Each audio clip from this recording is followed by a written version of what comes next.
Hello!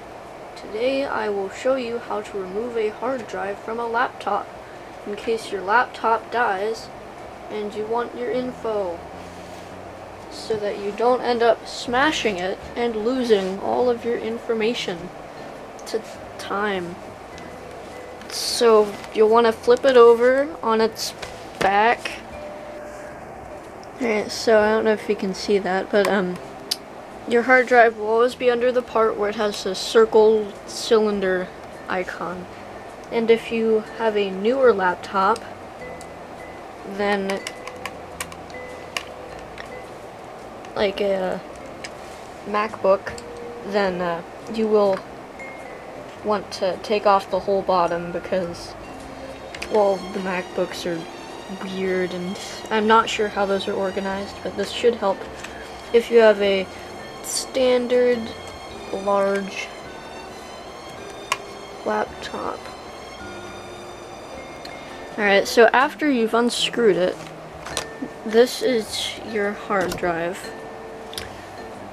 This example is a Travelstar early, well, it's like a refurb, I think. It is PETA.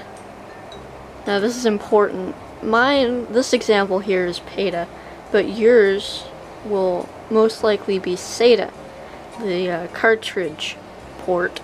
So you'll want to acknowledge that and make sure that you have the right adapter and back it up correctly. Just gonna stick the hard drive back in there, make sure it's plugged in,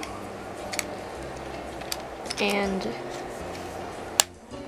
pop that back into place. Once you're done with the backup or whatever you plan to do with your hard drive, you're going to want to screw it back into place.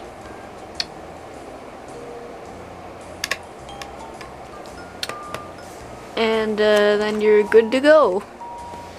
Servicing your laptop's hard drive is really easy, and you don't need that many tools unless you use a Mac or a newer laptop, which is harder to take apart.